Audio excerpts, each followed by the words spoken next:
Las Vegas is glitter. Las Vegas is hustle. Las Vegas is gambling. Las Vegas is unreal.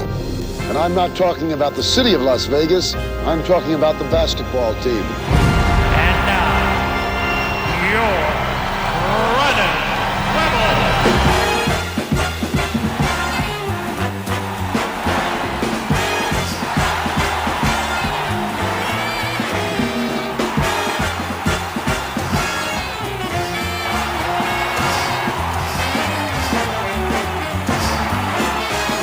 Got it.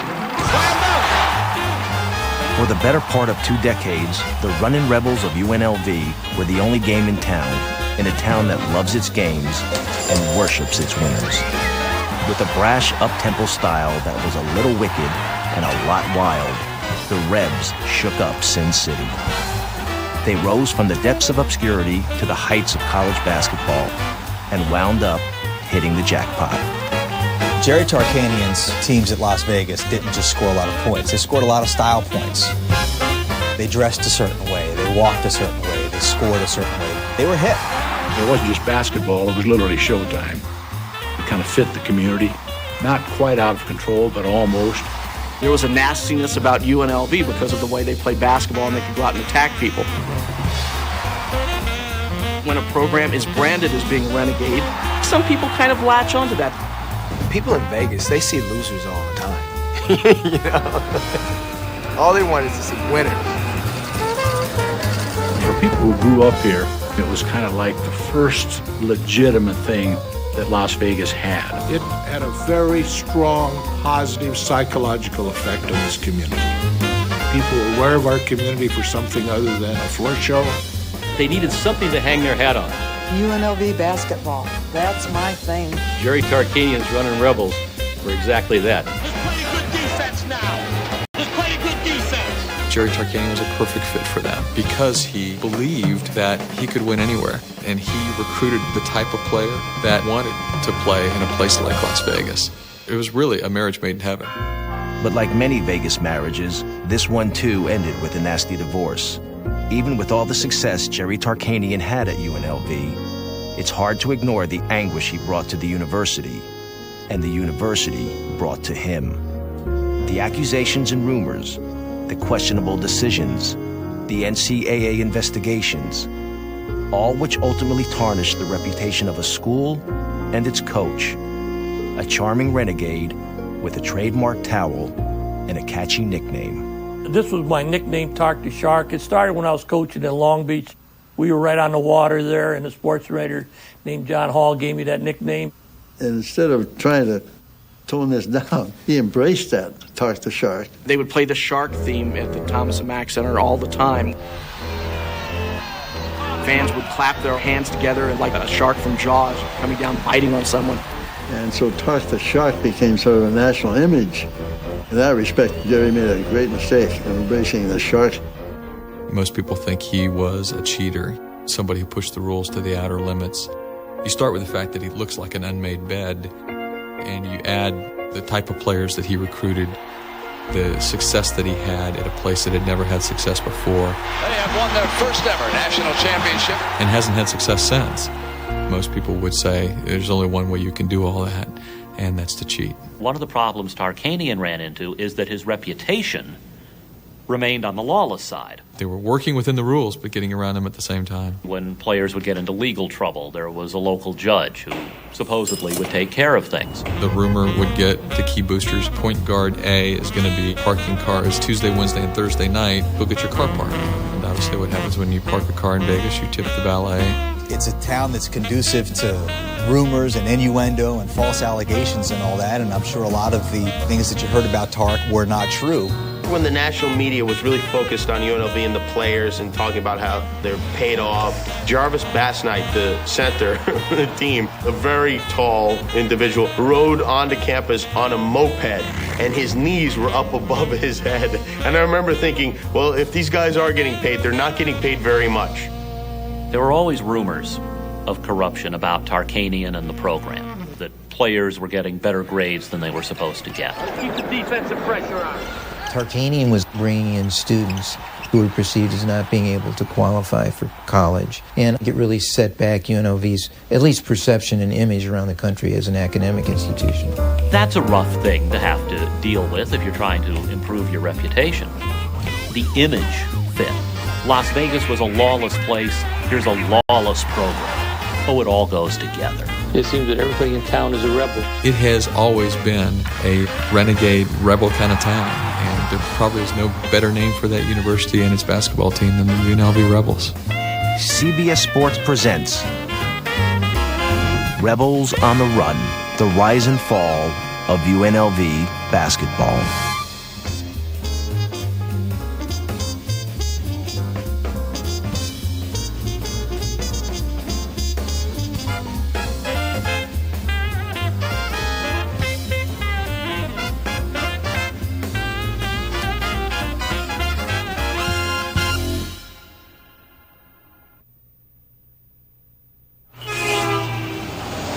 By the early 1970s, the city of Las Vegas had already begun its march towards becoming a hotbed of glitz and glamour. Its university was a far different story. We had changed our name from Nevada Southern University to UNLV, the University of Nevada, Las Vegas, in 1969. In the early 70s, we really did not have any name recognition. Oh, it was so tiny. They called it Tumbleweed Tech. It was desolate, if you want to know the truth. That would be a good word for it, desolate. It was always our belief that schools grow in good part because of their athletic programs, and so we thought that this town was ripe for that. The Rebels Club was a fundraising group to support the athletic programs, and the university recruited Jerry Tarkanian with the assistance of the Rebel Club. I really sought him out because I thought he was the best basketball coach in the country. Jerry had developed a program which was truly outstanding at Long Beach, another university which is quite small. He developed the program rapidly and seemed to be a very natural fit for UNLV. Jerry Tarkanian had started his college coaching career in the early 1960s in the California junior college system, where he won 4 state championships. When he moved to Long Beach State in 1968, he instinctively knew that overlooked junior college players could have an immediate impact at a Division I school, and he was right. In his first year at Long Beach, the 49ers won 23 games and thereafter became a fixture in the NCAA tournament, one year nearly upsetting mighty UCLA. When UNLV called in 1973, Tark took his towel to Vegas. By 75, he was in the NCAA tournament, and just 2 years after that, his Rebels were really on the run. That team transcended the game in terms of transition basketball and really showed how great a coach Tarkanian was, because remember back when he's at Long Beach, they played nothing like that. They were the half-court oriented team, walked the ball up, they played much like you'd see in the Ivy League. And then he comes to Vegas and he just puts in a totally different style. 94-foot game, pressure the devil out of people defensively, get it up and down the floor. He came here with no big players. So by necessity, he put in a running game and thinking cleverly. He said, you got to have something exciting in this town. This is a lightning-quick Las Vegas team. And suddenly, the running Rebels were born. These are the running Rebels of the University of Nevada, Las Vegas, the highest scoring team in the history of college basketball. They build it up as that way, the running Rebels, #1 scoring team in the country, I guess it is. And we played with such degree of intensity, it was mind-boggling. They scored on plays like this one, a stuff by number 11, Eddie Owens. Tark's rule was you go hard for 7 minutes, and then you're out of there. We didn't want you to get past half court. We score, you try to inbound it, we steal it. We score again, you try to inbound it, we steal it again, and again. We called it a quick 6. Stolen, beautiful steal, and Sam Smith ties it up. It was to college ball as Showtime was to pro ball with the Lakers. Something a little bit different, a little bit faster, and it was constant. If they scored on us within 4 seconds, we had to be back ready to shoot. The ultimate in killer instinct. We would score 200 if we could. Over the past 2 months, UNLV averaged almost 120 points a game. They didn't need a scoreboard at the Las Vegas Convention Center. They needed a calculator. When I first got here, it was really hard because, I come off the bench and everybody's going 100 miles an hour. And that is Fresno for Las Vegas. 100 points again for the Runnin' Rebels. We're scoring all those points, and a lot of writers who didn't know any better thought we were an offensive team. But they played the best defense of any team in college basketball. The pressure they put on the ball defensively, just relentless, forcing the other team into a pace they were uncomfortable with. It was the perfect team because we had 8 guys who played, and they were all happier than hell. They call it the hard way 8. Here come the Rebels, and they're on the run. Owen scores. Eddie Owens got all of the publicity because he was a high point scorer, and his style was a little bit unique because he was left-handed. I used to kid and say that Sam Smith used to shoot from the locker room. Tony Smith was another long-range streak shooter. Once he hit one, he was on fire. Tony Smith hits again. Glenn Gonersack throw a couple of elbows if he had to. He's the hardest working, toughest kid. What an aggressive athlete he is. He knows no other way to play. Jackie Robinson's a good shooter. Robert Smith was my idol. He was able to distribute the ball to all of these great players, yet still be able to score 10 points a game himself. Reggie Thues was the all-encompassing, do-everything kind of guy. He could score, was a great passer, played very good defense, kind of the personality of the team. Thues with a fine fake, great pass, and Robert Smith scores. I had nicknames like Houdini and the Twirling Dervis. He'd be doing the Magic Johnson stuff, throwing the ball behind his back, behind his head, no-look passes. Tark would jump off the bench as Reggie's making these passes. By Smith. And Tark would just sit down because he couldn't say anything about it. Larry Moffitt had a great year for us. He's a kid that we got from Compton JC that didn't even make all conference in junior college. He was the difference in us getting to the Final Four. Here we go.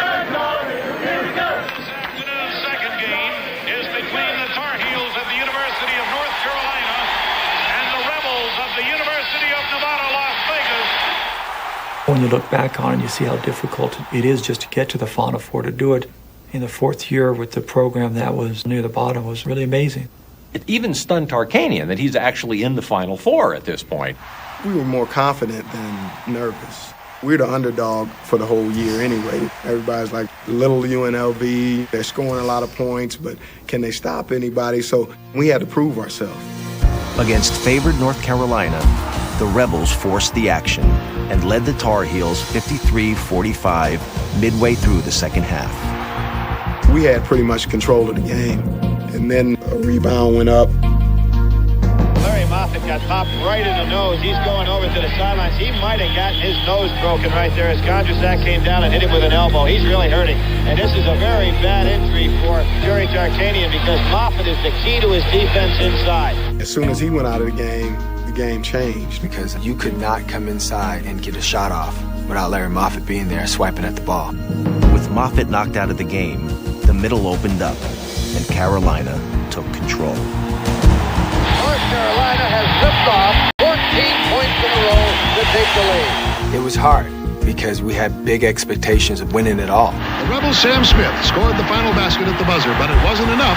North Carolina wins the game 84-83.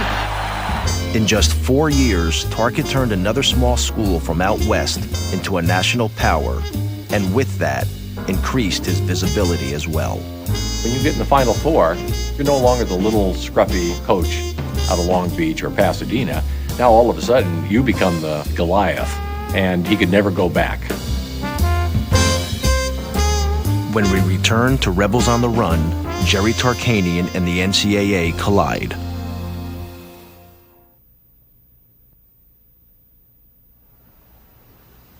If Herman Melville hadn't written Moby Dick more than a century before the NCAA met Jerry Tarkanian, you would have thought the NC2A was Ahab and Tarkanian was the great white whale.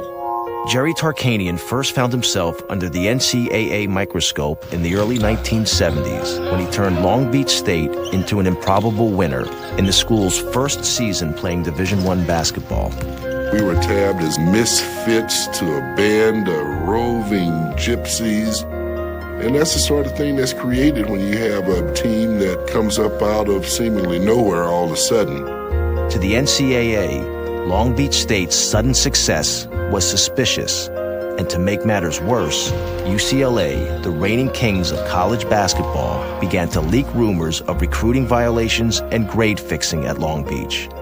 Tark not only denied the allegations, he went on the offensive, writing 2 articles in the Long Beach Press-Telegram accusing the NCAA of selectively enforcing its rules. He was critical of the NC2A and was critical of the fact that they seemed to go after the small fish rather than the big fish, putting small schools with no reputations on probation, namely Centenary in Western Kentucky. I wrote a blistering article. I said every coach in America knows that the University of Kentucky violates more rules every day of the year than Western Kentucky will violate in a whole year. He had a good point, and he wrote it. What he did was told the truth. He was new to this major college scene, and he didn't understand that if he said nasty things about the NCAA, it was going to cause problems. The NCAA wrote a letter to the conference commissioner and asked whether Jerry Tarkanian considered himself to be a big fish or a little fish, and indicated, well, I guess we'll find out. Tark didn't stick around long enough to find out. He was already in Vegas by the time Long Beach was placed on NCAA probation. And with his quick success there, the NCAA was again on his trail. You take starting from scratch and getting the Final Four in 4 years. That's not only amazing, that set off a whole nother set of red flags. I'm not sure you can blame the NCAA as an institution as a whole for this. I think there were probably some overzealous people in that institution that didn't like Jerry Tarkanian and made it personal. The NCAA's lead on the UNLV case was David Burst, an aggressive young investigator. David Burst is a man that believes in the high moral value of college sports, and I think he looks at Jerry Tarkanian as somebody who doesn't share his belief. For crying out loud! Burst absolutely wanted to make a point that the Jerry Tarkanians of the world need to be stopped. Following UNLV's trip to the 1977 Final Four, the NCAA charged the school with multiple violations. Among them were 2 Tarkanian knew he could prove never happened. The first claimed that the coach had arranged for one of his players, Robert Jeep Kelly, to receive a free airline ticket to his home in Pittsburgh. The second charge was more egregious, dealing with UNLV professor Harvey Munford and academic fraud. I put Harvey on a polygraph test, and he passed it. Did you give a student-athlete a B grade in your Black Studies course with the understanding that he would not be required to come to class or do any coursework? No. No. Did Jerry Tarkanian ever ask you to do that? No, never. Did you ever tell an NCAA investigator that Coach Tarkanian made such a request? No, I never did. They had affidavits from 3 or 4 students in the class who recognized David Vaughn going to the classes. They had a copy of the paper that David Vaughn wrote and turned in. The student did attend the class. He performed and participated in all the assignments just as all the other students that were enrolled in the class. He did what was required, and he received a grade. They go into the hearing with all this information thinking, we're going to blow this allegation right out of the water. The NCAA hears it, and they say, no, we don't believe all that information. We believe David Burst is telling the truth. Because why would David Burst lie? We had tape recordings, we had polygraph tests, we had everything that you can ask, and they had nothing. And we went to the hearing, and they still said I was guilty. I actually had no chance whatsoever. If somebody is making that charge, I think he's trying to divert attention from what he has been found guilty of and blame somebody else for the facts. You couldn't believe what you heard. And how devastating that was to us. We realized that our belief in the system was not going to hold true for us. Although the evidence suggested otherwise, the NCAA still found that the school, and specifically Tarkanian, had violated its regulations. It placed UNLV on probation for 2 years and added that the university had to suspend Tark from coaching for the same period of time. UNLV reluctantly agreed, but Tark fought back. David Burst comes up and he says, Coach, don't worry. He said, I'll go by like water under the bridge. I felt like hitting him right in the mouth. There's no question I was going to fight him. It was clear that the NCAA wanted Jerry out of the coaching business. Jerry, of course, used the court system to enjoin them from putting him into any kind of a suspension or termination procedure. We applauded him for that. In the opening move of a legal battle that would last more than a decade, Tarkanian was granted an injunction preventing the university from imposing the NCAA suspension.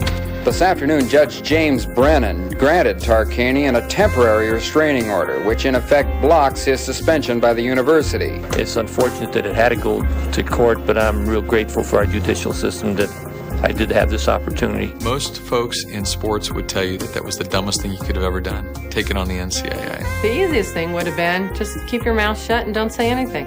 But he did it for principle. He did what he felt is right, and I'm very proud of him for that. Coming up next, UNLV bounces back as Tark's celebrity soars.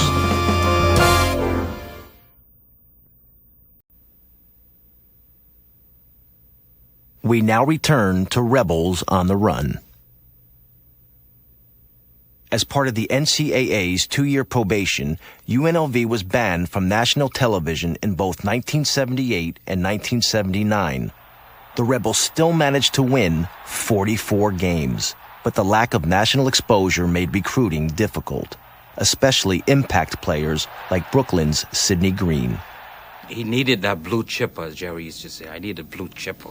But we used to get anonymous letters in the mail from a lot of schools saying how bad Coach Tarkanian was. We were very curious, me and my family, and we wanted to see for ourselves. Sidney's mother loved Jerry. He was real. He didn't come with a shirt and tie. He came with an open collar shirt and those droopy eyes. I'm the only white guy at the playground watching Sidney play. He would stay from afar, and I could see him drooling. He really expressed the need for me, and he told me exactly what I felt I needed to hear. And Tark got him. And he essentially became the heart and soul of running Rebel basketball during his time here. Green from 18. Sidney Green from Brooklyn, New York. Sid Green on the turnaround. No jelly, no jam. Just put it in the hole. Green might have been great, but when he was injured midway through his freshman year, the Rebels won just 16 games. It was the only time at UNLV that Tark won less than 20. And it might have been the reason he listened to Green and took the risky step of recruiting his son, Danny. I told Coach, you got to bring your son in because he's going to take us to that next level. Tarkanian, nice pivot all the way. Later Burns, put up and score. He embraced the idea that he was a point guard and that he was in charge. I was so happy that he decided to come and play for us because he knew how to feed me the ball.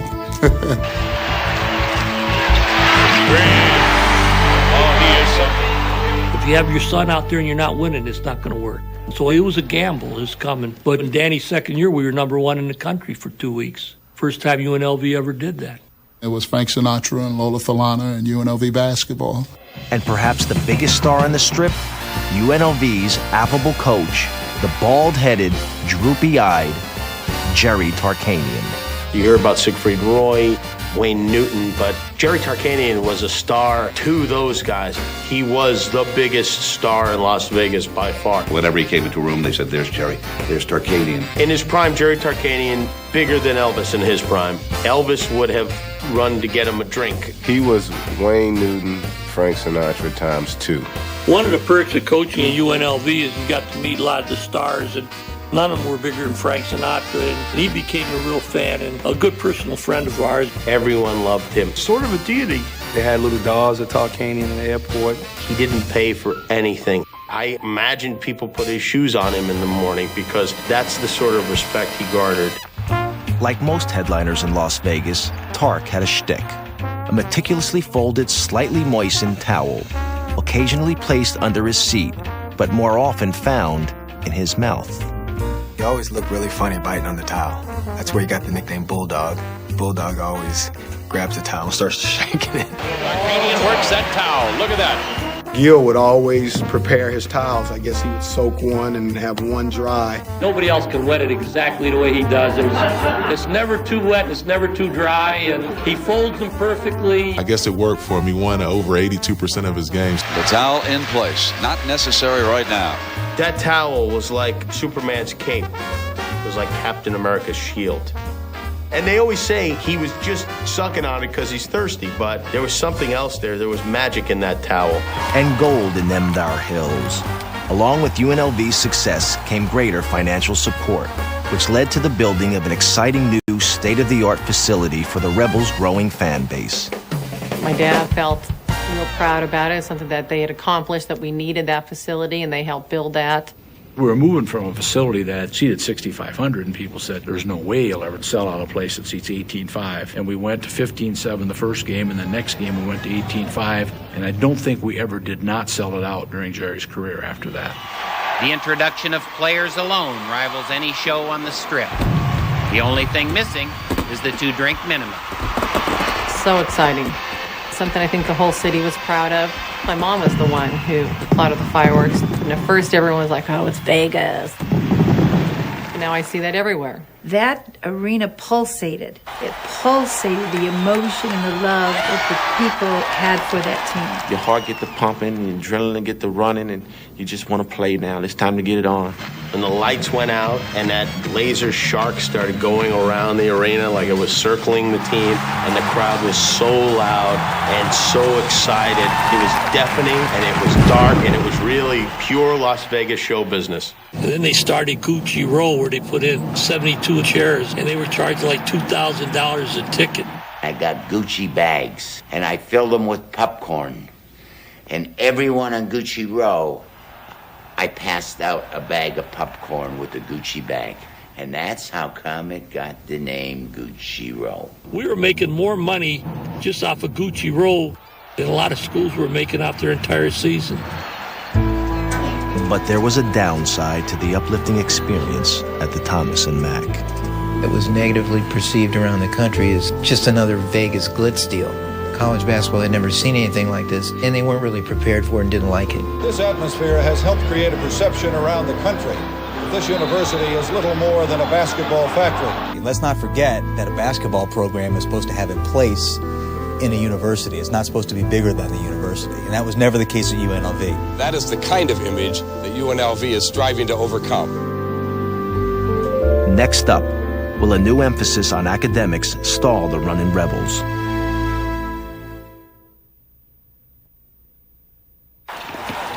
By the mid-1980s, Jerry Tarkanian had done what he was asked.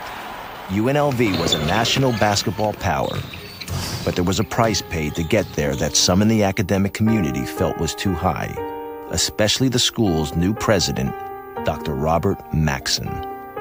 When Bob Maxson came here in '84, he had a mandate to improve the university academically. He envisioned UNLV, and he would say this frequently, as being the Harvard of the West. UNLV can become one of the great urban universities in this country. And if I didn't believe that, I wouldn't be here right now. Maxson had barely stepped foot on campus before he knew that if he was going to be the leader of UNLV, Jerry Tarkanian had to be gone. He called me to his office for the first time. First question he asked me was, do you know of any reason why Jerry Tarkanian should be terminated as the head basketball coach at UNLV? There were two things that bothered Robert Maxson about Jerry Tarkanian. One was that he thought people would look at UNLV as old and dirty because of the relationship Tark had with so many boosters that many people thought might have some relationship to Las Vegas's past. The second part was that Jerry Tarkanian was the most powerful man in town. Bob Maxson was jealous of Jerry because it was Jerry's university. We were in Chicago one time. Maxson was with us, and a bunch of guys recognized me. Coach, can I have a picture taken with you? I can have a picture. I said, yeah, sure. So they gave Maxson the camera and asked him to take the picture. They said that just pissed him off to no extent. He made comments to people that he would always be sure that he earned at least $1 more than Jerry. Now, what does that say to you? This became very personal, and factions lined up, pro-Maxson, pro-Tarkanian. The basketball fans, they were very upset because they would have given the right arm to help Jerry Tarkanian. There were a lot of big people with a lot of money that were on Maxson's side because they wanted academics over athletics. Steve Wynn's wife, Elaine, wanted to see the university change its academic and national reputation. They realized that the only way they were going to make that reputation change was to get rid of Jerry Tarkanian. While Maxson plotted, Tark kept coaching. He ignored the internal power struggle and focused on improving his basketball team. He started with 2 new recruits, Armin Gilliam from Pittsburgh and Freddie Banks, a former Las Vegas high school star. Freddie was a great competitor. He was a guy that was full of confidence. I would get a hand right in his face every single time, and you can look in his eyes, and he never lost concentration of the basket. I call him Fearless Fred, never afraid to take the shot. Freddie banks for three. Banks, that's a three-pointer! My high school coach basically told me how to go to the elbow shot, and that's right at the free throw line, and shoot that. And then I kind of moved myself back further and further. My arm was getting a little bit stronger and stronger, and that's why I got the name of Fearless Freddie. He hit more tough shots than anybody I've ever seen. When the game's on the line, Freddie's going to hit it. My feeling on Armin was he actually came here under the radar. Nobody knew about it. My assistant spotted his talent. In fact, Armin's first college game that he's eligible, I don't play him the whole game and we get beat. By the middle of the year, Armin's our best player. They call him the Hammer. Armin Gilliam was like a He-Man. He was the Hammer when he got the ball. But he had hands like an angel. It's like he covered them in basketball lotion before every game. And he had just the softest little shot. Gilliam. Yes. The big guy, Gilliam, down low. He has the softest hands of any big man in the country. Gilliam. Once I got it down, my offense really came into its own, and I started scoring a lot of points. And by my senior year, it was pretty easy for me to score points. Wade. Gilliam. Oh. We were winning games pretty handily. I've done a lot of games for the Rebels, folks. I've never seen them any hotter than this or the opponent any colder. 33-6. 20, 30-point victories for most of that season. We knew we had something special. We wanted to take it as far as it would go. In 1987, they almost did, reaching the second Final Four in school history with a record of 37-1. I just couldn't believe that our local college was going for the national championship. It seemed so big to me, like a kid on your block fighting for the heavyweight title. So it is Knight against Tarkanian, and the Runnin' Rebels at 37-1 are favored by 4. I think we were overconfident going in that game. We were really looking to be in the finals, and I don't think we played our best game against Indiana. It was Freddie's senior year. It was my senior year. We were definitely the leaders. They couldn't stop Freddie Banks. There's a three from Banks. Are you kidding me? Fading away, going to the deep corner. They couldn't stop Armin Gilliam. Gilliam on the turnaround. He's 2 for 2 from that spot. Now it's Gilliam alone at the free throw line. He'll hammer that shot away. Freddie scored 38 points. I had 30-something points. But Indiana was able to neutralize the other 3 players on the floor. Adio off the move. The 3 not there. When he misses very, very badly. Kind of a tough game to win when just 2 guys are scoring. Executing its plan to perfection, Indiana beat the Rebels 97-93. I really thought we were going to be the national champions that year. That's all we talked about all year long. I was so devastated. Not only do I remember the loss to Indiana, I still have never seen Hoosiers. I got on a plane and Hoosiers was playing and I had to put a mask over my eyes. I can never watch that film because I hate that Indiana team so much. When Rebels on the Run returns, a risky recruit nearly destroys the program.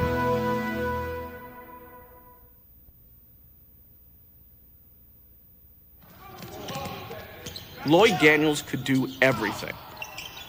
They call him Sweet Pea. Absolutely everything. Here was a guy who actually could dribble with his knees.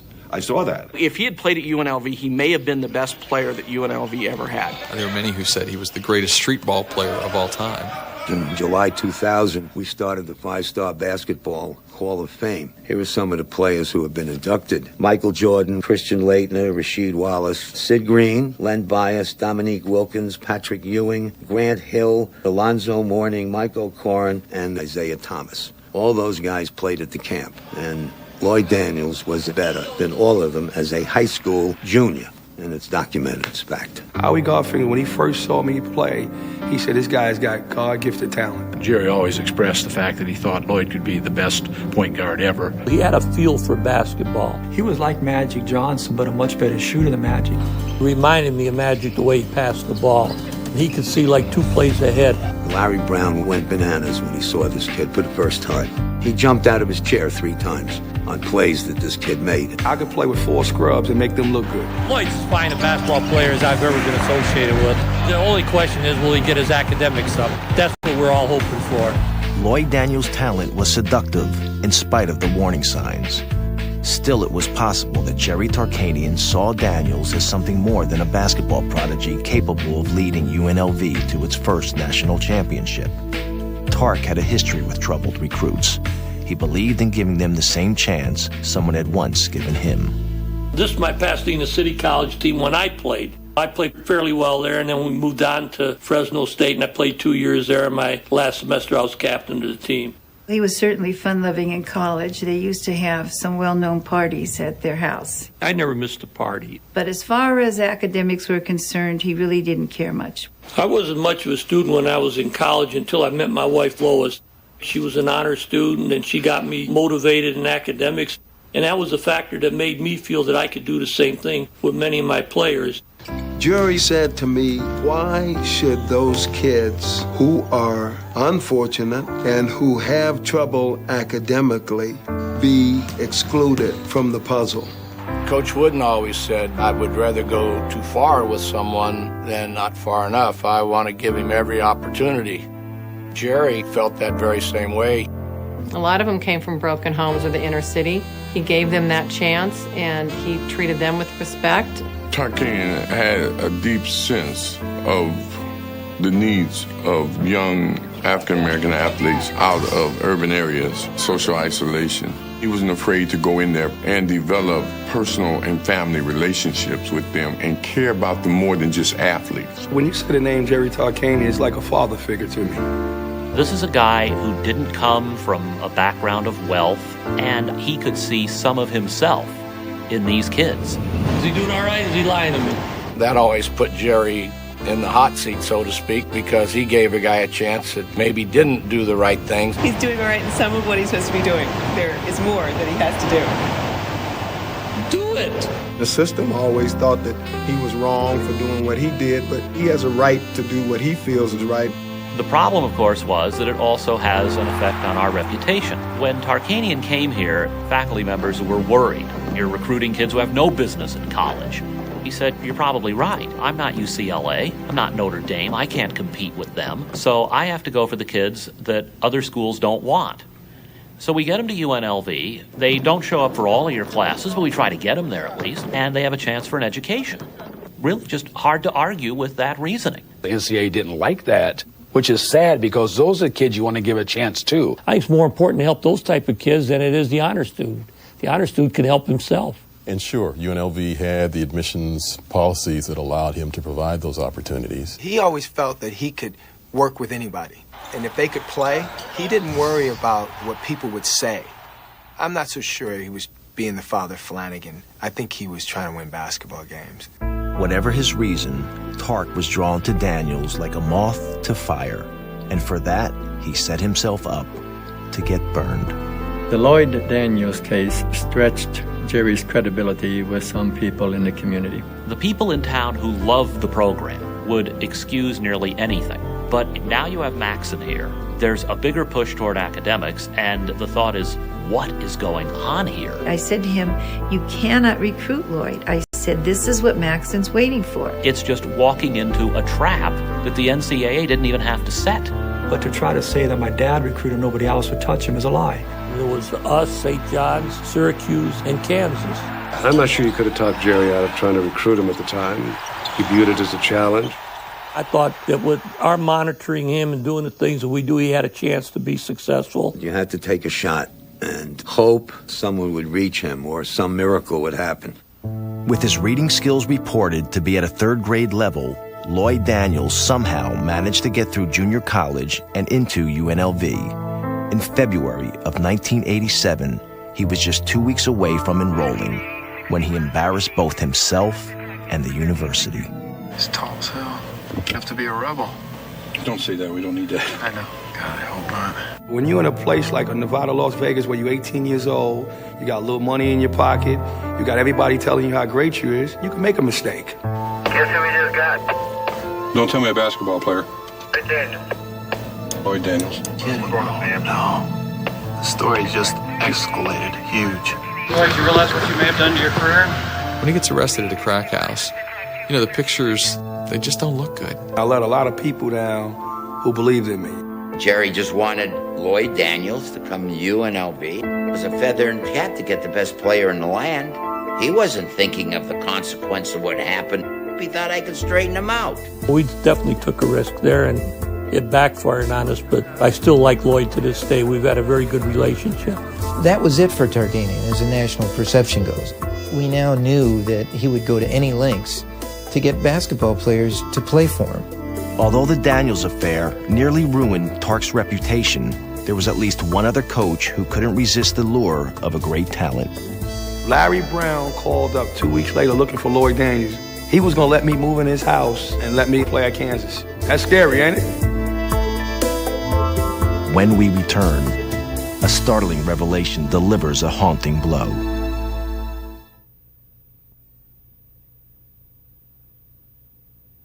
We now return to Rebels on the Run. Following the Lloyd Daniels fiasco, the last thing Jerry Tarkanian and UNLV needed was more bad press. But that's exactly what came their way. A March '89 Time magazine article revealed that the AAU coach who first brought Daniels to UNLV was not Sam Perry, but rather Richie the Fixer Perry, who had been convicted of fixing college basketball games in the 1979 Boston College scandal. Shock, absolute shock. This guy had two names. Jerry, at first, really only knew of him as some AAU guy from New York who could get him a player or two. He came in my office and he introduced himself. He said he was from New York City. He was in the commodities business, that he coached Moses Scurry in the AAU league. I thought that was great.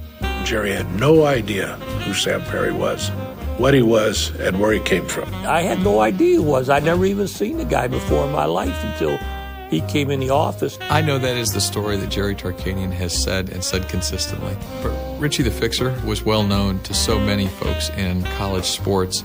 If he didn't know, and others did, and clearly they did in that town, the people who were around him failed him because they should have told him. And don't tell me that if his players are consorting with somebody like that Tark doesn't know about it. And if he doesn't know about it, it's because he doesn't want to know about it, and I think that's worse. What is the reputation of my husband? The reputation is his whole life is basketball. He's not paying attention to the other things. He gets up in the morning and he thinks basketball. And then he has lunch and he thinks basketball. You got to give 100%, not 90. He has dinner and he talks basketball. He'd be taking the salt and pepper shakers and the little sugar packets, doing plays. And after dinner, he goes home and he watches basketball, and then he gets up the next morning and he coaches basketball. He's the most one-dimensional man in the world. And basketball is the dimension. We're running from charges. I didn't pay any attention to anything other than basketball. Step in there and take the charge when they drive. 100% of the time, 24 hours a day. He used to always call me Josephine Agnes. And I asked, why do you keep calling me Agnes? And he goes, isn't that your middle name? And I said, no, my middle name's Carol. Tark heard Christmas carols being played throughout the airport. And he turned to his manager and he said, why are they playing Christmas carols? And the manager said, well, Coach, tomorrow's Christmas. I had a rabbit for about 2 years. That lived upstairs in Jody's room. Never knew we had the rabbit. Until one day he was on the sofa and the rabbit hopped down the stairs and he says, where the hell is that? What the hell is that? You have no interest. I have no interest. He had incredible focus on basketball. Shoot the ball, don't throw it at the bag. Get a little arch, lift it up a little. And most of the rest of life, other than his family, wasn't unimportant to him. It's just non-existent for him. One of the reasons that made him so good at what he did, as well as obviously limit him in some ways, too. True to his personality, Tark paid little attention to the negative press brought on by Daniels and Perry. He did retain his passion for coaching, his goal of leading UNLV to a national championship, and his obsession for recruiting great talent like Stacey Augmon. Stacey Augmon came to us as one of the great defensive players out of high school. Ball punched away, steal. There goes Augmon. All the way for the slam dunk. Boy, he's going to be something in this program. Here's the pass underneath Augmon. Slam dunk. And ended up being just one of the best all-round players, period. Intercepted. Augman's got it. Unselfishly gives it up. Carl James unselfishly gives it back. I love that. UNLV finished Augman's freshman season with a record of 28-6 and built on that team by adding a remarkable recruiting class prior to the 1988-89 season. Moses Scurry, David Butler, George Ackles, Anderson Hunt, and Greg Anthony helped the Rebs get to the Elite Eight. By everyone's judgment, they were just one player away. The missing piece of all that obviously was Larry Johnson. He was the #1 JC player coming out of JC. UNLV or any place my dad's ever been at never got a player like that. I would have let him sleep in my bed every night while I laid on the floor to get him to come to UNLV. To get Larry was really the coup of my father's whole recruiting career.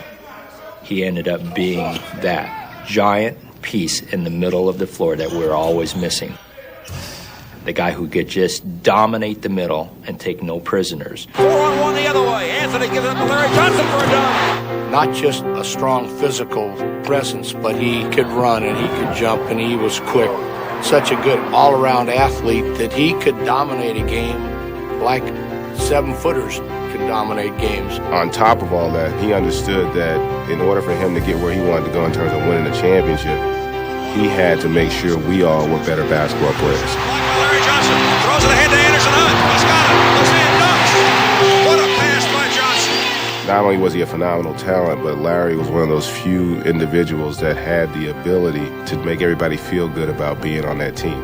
Anytime you have your best player shouldering responsibility and being a leader in terms of his work ethic and his intensity, it just raises the level of everybody else. Coming up, the Rebels rise to the occasion and deliver a performance for the ages.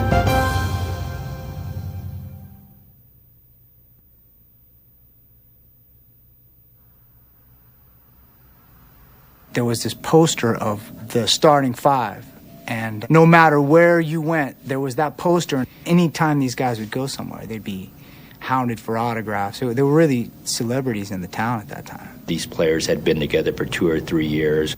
Larry Johnson, it's his first year, but he's already a man among children. These are full-grown men playing a college game. They wanted to make that point every time they stepped out on the floor.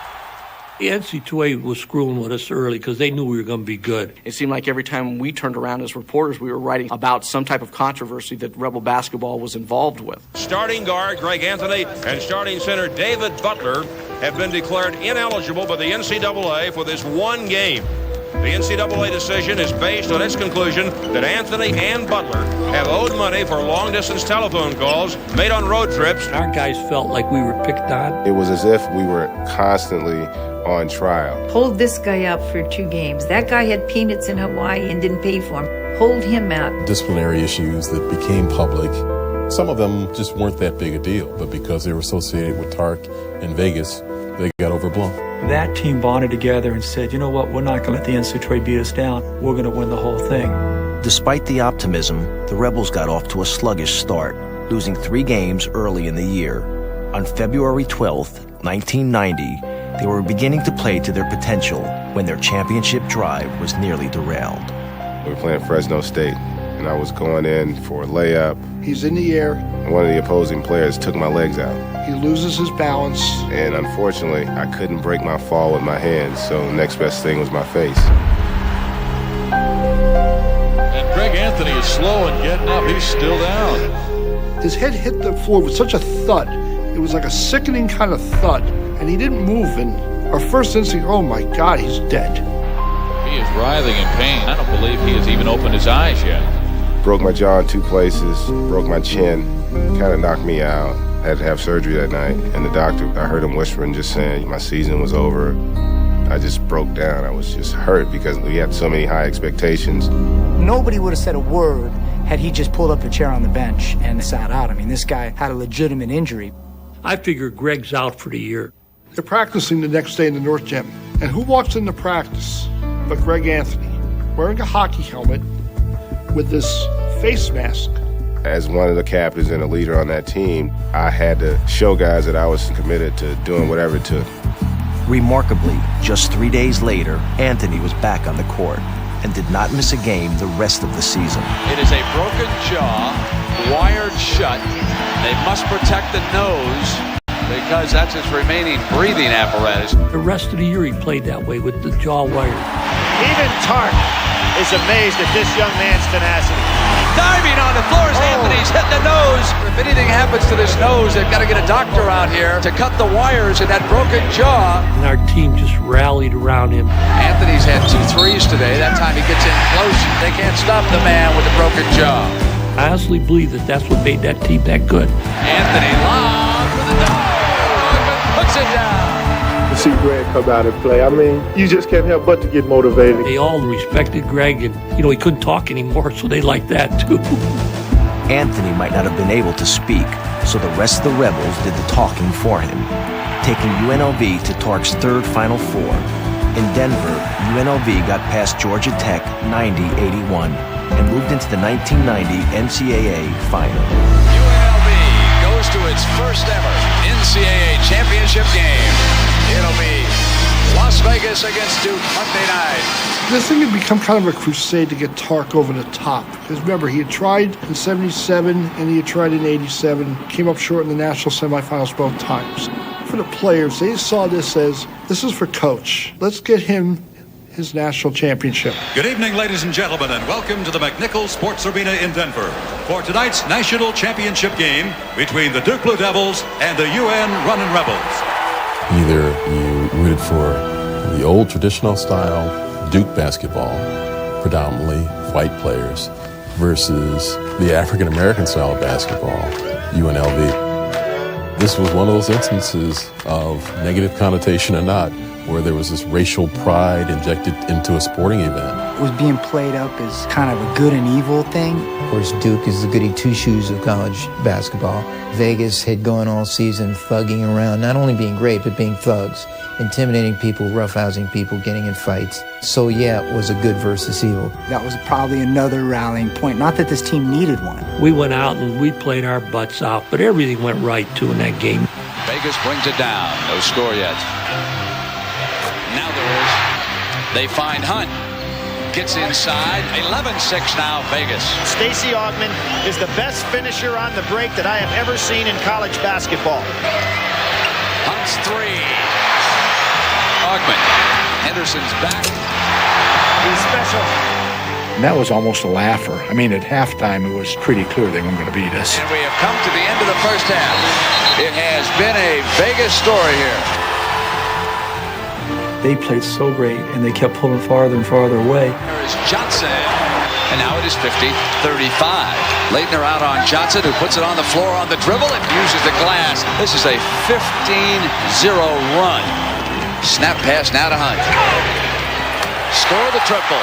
It's all the running Rebs. Duke had a really good team, and they looked like a JV squad that night. That has to be the single most dominating performance in a championship game. This night belongs to Las Vegas. They have won their first ever national championship, and in 3 trips, the Shark comes away a winner in a record-setting night, 103-73. I doubt that there was a single evening in Las Vegas that was more exciting for the people who lived in Las Vegas. Easily the greatest sports moment of my life.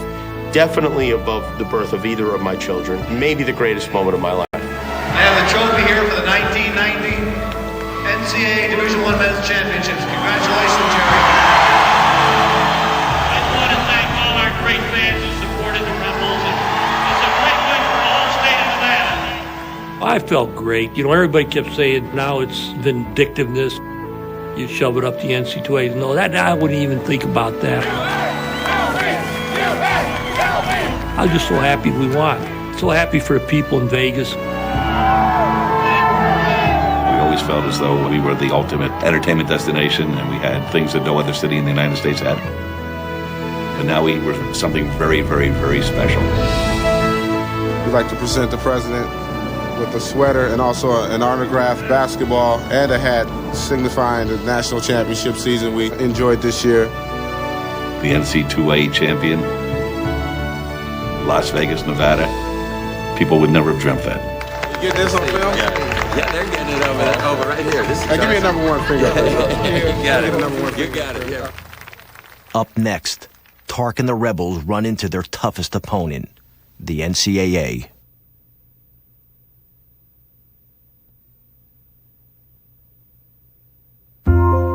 3 months after the Running Rebels won the national championship, the 13-year legal battle between UNLV, Jerry Tarkanian, and the NCAA was resolved. The Supreme Court of the United States ruled that the NCAA had the right to discipline a school without due process. Although the injunction Tark had won in 1977 allowing him to continue to coach was permitted to stand, the court's ruling cleared the way for the NCAA to discipline UNLV, saying that the school had not followed the punishment guidelines it had set for Tarkanian 13 years earlier. The NCAA barred the university from appearing in the 1991 NCAA tournament. The Rebels could not defend their national championship. We didn't expect that. Nobody did. All of this was going on while they were winning the national championship with what was considered maybe the best college basketball team of all time. It didn't matter that Tark had brought his university a national championship. UNLV's president, Bob Maxson, was convinced the time was right to finally rid his school of Jerry Tarkanian. Maxson felt that if he could get enough dirt on Jerry and publicly air it, that he wouldn't need the NCAA's help to run Tark out. The public would force the issue. I said, Dr. Maxson, it's obvious that the NC2A wants me. It's not the university, they want me. I'll voluntarily sit out the tournament. Maxson said, well, that's very nice of you, Jerry, but don't go public with that because we want to present that to the NC2A. They think that you've got too much power here. You're running the university, not us. So we want to make that presentation to them. So I said, okay. A little while after that, this writer was writing articles that Larry Johnson and Stacey Augmon turned down the pros to come back. Now they can't go to the tournament. If Tark really loved his team, why doesn't he offer to sit out the tournament? Making me look like I'm selfish, and this is what I'd offered to do. A month later, I told him the story. He said, Jerry, that's the damnest thing. He said, Maxson was calling him and telling him, why doesn't Tark offer to sit out the tournament? After I went and offered, they told me not to say nothing. It was amazing that it would be so Machiavellian, and yet it was. I guess if you're going to do anything like that, Las Vegas is the perfect place for it. I thought that the university should have been extremely proud of everything we did. I know all the people told us they were. The college president was writing me letters telling us how great we were doing. I thought he was 100% behind us. President Maxson knew that he couldn't fire Jerry Tarkanian. He knew that there were going to have to be people who were going to have to help him do it. After the 90 season, he hired Dennis Finfrock to be the athletic director. Finfrock had no qualifications to be an athletic director. He put him in just to destroy the basketball program. One of the things the administration did was plant a camera. God darn cameras. Cameras in the vents. A video camera was concealed inside an air vent in the North Gym. They were filming him. To be able to catch him practicing before, under NCAA rules, he could do that. How the hell you film your own team? What are they filming?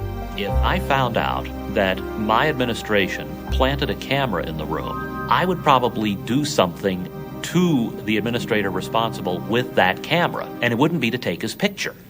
With controversy swirling around them, the Rebels finally got some good news on the eve of the season. A threatened lawsuit by several UNLV players forced the NCAA to lift its postseason ban. In defending its title, UNLV would be a team on a mission.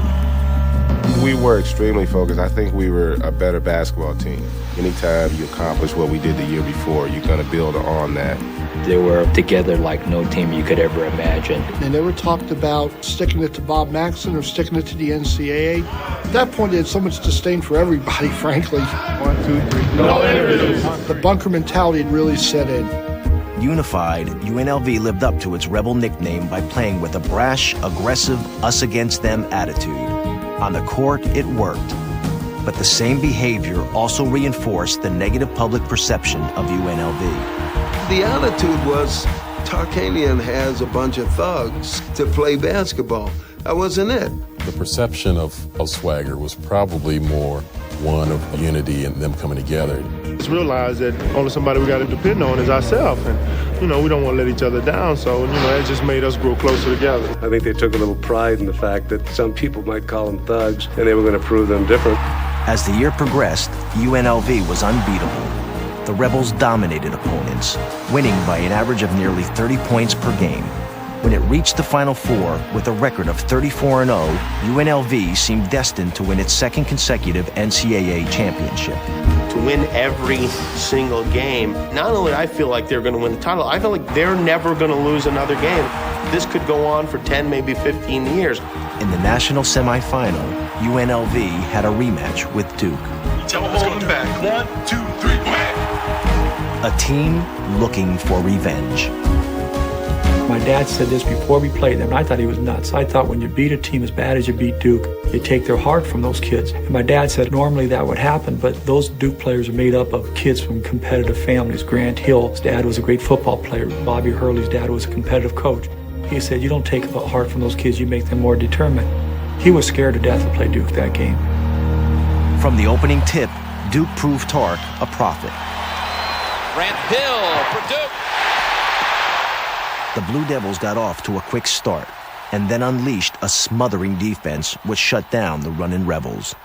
Duke's strategy worked, and when the Rebels lost their leader on a controversial call midway through the second half, a tight game turned. And yes, they called a charge on Anthony, no basket. And that's it. He's out of here. 5 for Anthony. With Greg Anthony gone, the Rebels looked vulnerable for the first time all year. 2:19 to play. Hurley for 3. Bottom! Grant Hill driving. Baseline, he finds Davis. Off the glass. Score it, and he's fouled. UNLV has not been in this situation all season. And when Christian Laettner hit 2 foul shots with 12 seconds left, UNLV's 45-game winning streak was in danger. Duke is 12 seconds away from one of the biggest upsets in Final Four history. Let's go, Rebels! Let's go, Rebels! Larry Johnson brings the ball up. Looks like he wants to go all the way with it. He's outside now, stopping his dribble. Laettner on him. Hunt will have to do something. Look at three! Off the back of the ball. Hurley's got it. Duke has done it. Duke has upset UNLV. I just feel so bad for the kids because it's the greatest group of kids I've ever been around. I just hurt inside for them. I remember really like throwing up a little bit into my mouth when they lost because it was so sickening. When we lost that game, it was a state of mourning here in Las Vegas. It was like the rest of the country felt when JFK died. When we return to Rebels on the Run, the program suffers its most devastating blow.